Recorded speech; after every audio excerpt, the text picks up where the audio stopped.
నమస్కారం. రామాయణంలో అన్ని ఖండాల కంటే అత్యంత పవిత్రమైనది, శక్తివంతమైనది సుందరకాండ. సుందరే సుందరో రామః సుందరే సుందరి కథ అని అంటారు. అంటే ఈ కాండలో రాముడు సుందరుడు, కథ సుందరమైనది, ఆంజనేయుడు కూడా సుందరుడే. ఈ ఎపిసోడ్ ప్రత్యేకత. ఈరోజు మన మొదటి ఎపిసోడ్లో హనుమంతుడు లంకకు వెళ్లేందుకు సిద్ధమైన అద్భుత ఘట్టాన్ని చూడబోతున్నాం. మహేంద్ర పర్వతం మీద నిలబడి సముద్రాన్ని దాటడానికి హనుమంతుడు ఎలా సంకల్పించాడు, జాంబవంతుడు ఆయనలోని శక్తిని ఎలా మేల్కొల్పాడు, ఒక గంభీరమైన ఆంబోతు వలె తల ఎత్తి ఆకాశ మార్గంలో ఎగిరేందుకు ఆయన చేసిన ఆ సన్నాహం ఏమిటి? జాంబవంతుడు ఉత్సాహపరిచిన తరువాత హనుమంతుడు తన అసలు కార్యమైన సీతాన్వేషణ కోసం సిద్ధమయ్యాడు.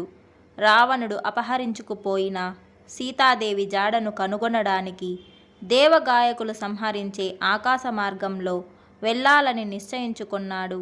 ఎవరికీ సాధ్యం కాని, ఎదురులేని ఆ సముద్ర లంఘనమనే మహాకార్యాన్ని చేయడానికి సిద్ధపడిన హనుమంతుడు తన మెడను చాచి తలను పైకెత్తి గంభీరంగా ఒక ఆంబోతు వృషభం వలె ప్రకాశించాడు.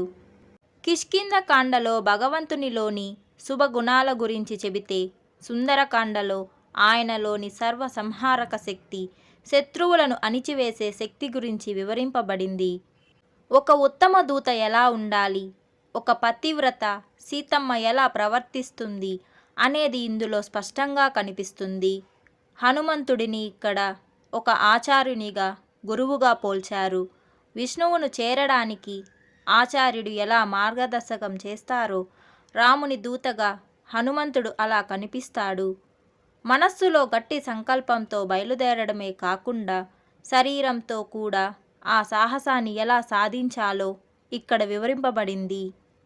ధీరుడు, మహాబలుడు అయిన హనుమంతుడు ఆకుపచ్చ రంగు అంటే వైడూర్య వర్ణం కలిగిన గడ్డి భూముల్లో చల్లని నీటి కొలనుల దగ్గర స్వేచ్ఛగా విహరించాడు.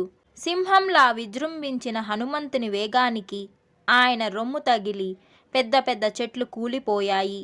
ఆ చెట్లపై ఉన్న పక్షులు భయంతో చెల్లాచెదురయ్యాయి. హనుమంతుడు నిలబడిన మహేంద్ర పర్వతం సహజ సిద్ధమైన ధాతువులతో ప్రకాశిస్తుంది. నలుపు, ఎరుపు, పసుపు, ఆకుపచ్చ మరియు తెలుపు, నలుపు మిశ్రమ రంగులు కలిగిన ధాతువులు ఆ పర్వతానికి ఒక అద్భుతమైన అలంకారంలా ఉన్నాయి. ఈ సుందరకాండలో ఆంజనేయ స్వామి ఒక గురువు, జ్ఞానాన్ని ఇచ్చేవాడు గురువు. గు అంటే అంధకారం, రు అంటే నిరోధించేవాడు. హనుమంతుడు మనలోని అజ్ఞానాన్ని పోగొట్టి రామ జ్ఞానాన్ని ప్రసాదిస్తాడు. రావణుడు అవివేకానికి చిహ్నం, సీతమ్మ భగవంతుని కోసం పరితపించే జీవాత్మకు సంకేతం. భగవంతుని చేరాలనే తపనతో ఉన్న జీవుడిని వెతకడమే సీతాన్వేషణ. శ్రీమద్ రామాయణంలో మొత్తం 24,000 శ్లోకాలు ఉంటాయి. కిష్కింధకాండతో 11,000 శ్లోకాలు పూర్తయ్యాయి. సుందరకాండ 12,000వ శ్లోకంతో ప్రారంభమవుతుంది. గాయత్రి మంత్రంలోని 12వ అక్షరమైన హాతో ఈ కాండంలోని మొదటి శ్లోకం మొదలవుతుంది. అందుకే సుందరకాండ పఠనం అంత శక్తివంతమైనది. మనం చదివే సుందరకాండ కేవలం హనుమంతుని ప్రయాణం మాత్రమే కాదు, అది అజ్ఞానం నుండి జ్ఞానం వైపుకు సాగే ప్రయాణం.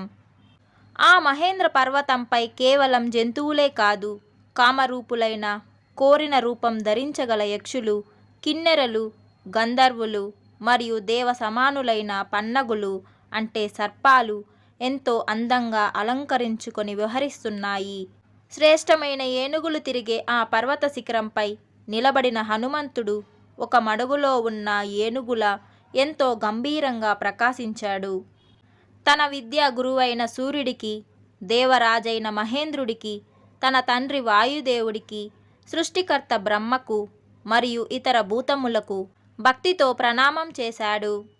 తూర్పు దిశకు తిరిగి తన తండ్రి వాయుదేవునికి మరొక్కసారి నమస్కరించి దక్షిణ దిశగా వెళ్ళడానికి అంటే లంక వైపు వెళ్ళడానికి తన శరీరాన్ని పెంచడం ప్రారంభించాడు. రాముని విజయాన్ని కోరుకుంటూ వానర శ్రేష్ఠులు చూస్తుండగానే హనుమంతుడు తన శరీరాన్ని భారీగా పెంచాడు. పౌర్ణమి రోజున సముద్రం ఎలాగైతే ఉప్పొంగుతుందో హనుమంతుడు కూడా రామకార్యం కోసం అలా ఉప్పొంగిపోయాడు. సముద్రాన్ని దాటడానికి గాలిలోకి ఎగిరే ముందు తన చేతులతో మరియు కాళ్ళతో ఆ మహేంద్ర పర్వతాన్ని గట్టిగా తొక్కాడు. ఇక్కడ రావణుడు అంటే అవివేకం, సీతమ్మ అంటే భగవంతుని కోసం పరితపించే జీవాత్మ.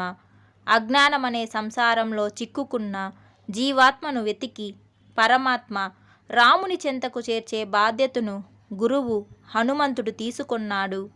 రామాయణంలోని ప్రతి 1000 శ్లోకాలకు గాయత్రి మంత్రంలోని ఒక అక్షరం వస్తుంది. సుందరకాండ ప్రారంభం గాయత్రి మంత్రంలోని 12వ అక్షరమైన హాతో మొదలవుతుంది.